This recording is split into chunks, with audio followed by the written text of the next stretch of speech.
अच्छा मैम, जब आपकी शादी हुई आपने पेरेंट्स को बताया होगा कि हम एक दूसरे को पसंद करते हैं, आमतौर पे 36 गुण मिलाए जाते हैं, आपके 7 सुर मिले थे क्या? आपका क्या आप कुंडलियां मिलाई थी आपकी? पता नहीं, कुंडली का तो पता नहीं, मिलाई होंगी शायद उन लोगों ने, पर बताया था हाँ। और फिर विशाल बात करने गए थे तो मैं तो बाहर ही रही थी उस दिन में आप रिजल्ट का वेट कर रही थी बात? हाँ, रिजल्ट का वेट किया। और विशाल ने आके ये भी कहा कि बहुत डांट पड़ी, बहुत डांट पड़ी। डांट पड़ी? मतलब मजाक में मेरे को उल्लू बनाया। आपकी तो फैमिली भी म्यूजिक से रिलेटेड है सब। जी जी, और विशाल पहले से जानते थे, हम लोग कॉलेज अच्छा। से ही मिलते थे, घर में सब आते थे। तो विशाल सर उस समय आप तो भी काम नहीं कर रहे थे ना बॉलीवुड में, फिल्मों में? नहीं, मैं स्ट्रगल कर रहा था। तो आपने क्या बोल के इम्प्रेस किया उनके घर वालों को? मैंने कहा कि मैं बहुत अच्छे से रेखा को रखूँगा, बहुत ख्याल रखूँगा और अच्छे अच्छे गाने बनाऊँगा, खाना भी पकाऊँगा। अच्छा। उन्होंने कहा नहीं पैसे कहाँ से आएंगे? मैंने बोला ऊपर वाला देगा। मैम आपने इतने खूबसूरत गाने गाए हैं, आपकी आवाज़ में एक एक्स फैक्टर है जो किसी की आवाज़ में नहीं है। जब आपने नमक इश्क का गाया था, ये किसका डिसीजन था? और विशाल सर का ऑब्वियसली हाँ, बड़ी लंबी कहानी है, विशाल का था। और असल में क्या हुआ था कि उस टाइम पे बीडी जलाइले ऑलरेडी रिकॉर्ड कर लिया था और बहुत कम वक्त था जिसमें विशाल को गाने इतने सारे करने थे। तो विशाल जब भी गाना कंपोज करते हैं तो हमेशा एक बार सुनाते ज़रूर हैं रिएक्शन लेने के लिए।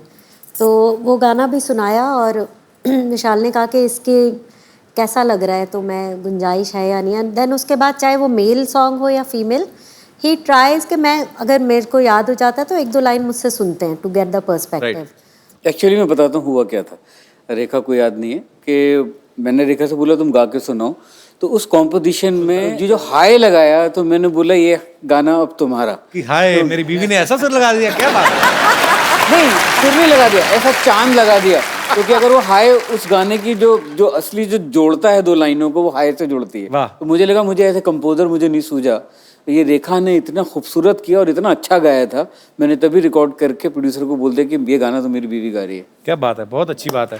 तो आप नहीं, मैं एक काम कर सकता हूँ, मैं अगर आप चाहें तो मुझे एक मैं इन क्लोजेट शायर भी हूँ, मैं पोइट्री भी करता हूँ।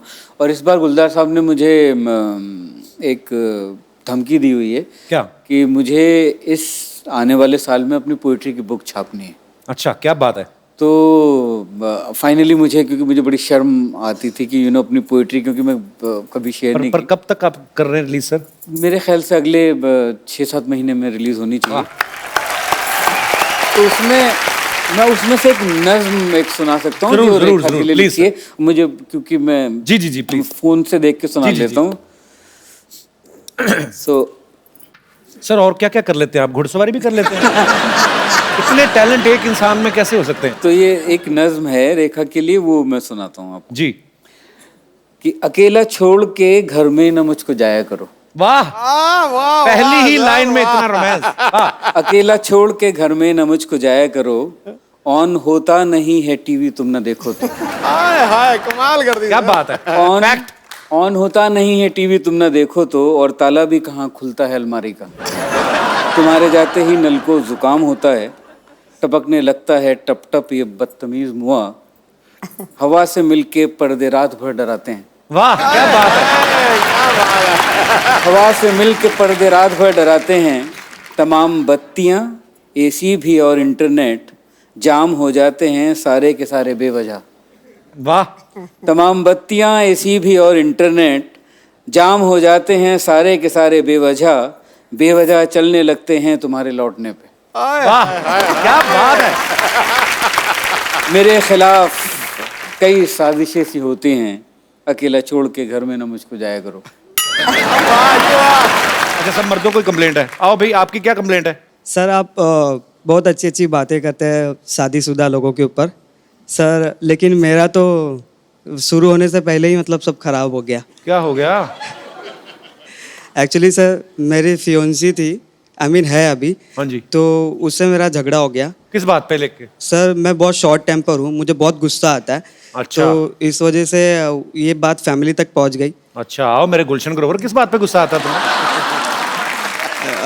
क्रोध तो बहुत बड़ा विनाशकारी है, क्रोध तो करना नहीं चाहिए। तो मैं आपका ये जो शो है लाखों लोग देखते हैं, करोड़ों? तो लाखों करोड़ों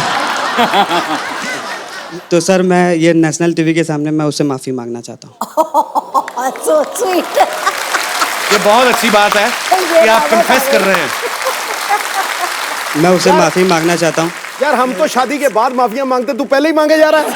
हाँ जी सर। नहीं, गलती है तो एक्सेप्ट कर लेनी चाहिए। एक काम करो, आप अपनी बीवी के लिए कोई रोमांटिक सा गाना गा दो आज। इतने अगर आपने अच्छा गा दिया तो वो खुश हो जाएंगी, बहुत अच्छा गा दिया तो हो सकता है फिल्म में चांस मिल जाए। तो आज जो भी आपका दिल करे। सर उसका एक फेवरेट सॉन्ग है। अच्छा, वो भी उसका favorite, very good। तो वो मतलब मैं रात को जब गाता था इसीलिए तो नहीं नाराज हुई कि रात को गाने गाते? नहीं वो सर मतलब वो सो जाती थी मैं जब ये गाना गाता था। तो अगर ऐसे ही गाने गाता रहा 6 महीने में रखड़ी बांधेगी वो। अब वो नहीं मानने वाली। ये जो आपने सर दो, प्लीज सर ऐसे मत कीजिए। नहीं, ये जो आपने ताल भी नहीं, सुर, किसी को तो साथ लेके चलो। वो दुनिया में गाने में जाने हैं वो भी, किसी को तो लेके चलो साथ में। ना फ्योंसी को साथ में लेके चले, ना रिदम वाले को, ना कीबोर्ड वाले को। अकेले क्या करना चाहते हो दुनिया में मेरे भाई? पर ये बहुत बड़ी बात है कि आप कन्फेस कर रहे हो नेशनल टीवी पे कि आपने गुस्से में उनको कुछ बोला होगा जो उन्होंने गुस्सा कर लिया। पर हमारी प्रार्थना है कि वो मान जाए। जी सर, अगर वो जरूर। नहीं मानी तो मैं समझूंगा कि समझदार है। सर अगर मान गई, अगर मतलब नसीब में हुआ तो सर मैं वापस उसे लेके आऊंगा शो पे। तेरे नसीब नहीं में- मान जाएगी तो कहीं शादी करके घूमने फिरने जाना, क्यों टाइम वेस्ट करना है? सर एक काम करना, अकेले में जाके पैर वैर पड़ के थोड़ा मामला खत्म कर। एक्चुअली बोलना अकेले में मिलना चाहता हूँ। जैसे ही दरवाजा बंद होगा ना, पैर पड़ जाना। वो देख रहा है, उसी ने देखा, सारी उम्र किसी को बताएगी ना, अपना गुन्नी रहना, ठीक है?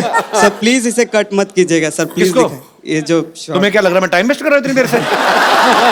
क्या बात है, हमारे दर्शक देख लो, एडिटोरियल पॉइंट ऑफ व्यू से आते हैं आजकल। पर all the best. Thank you, sir. Thank you so much. शुक्रिया।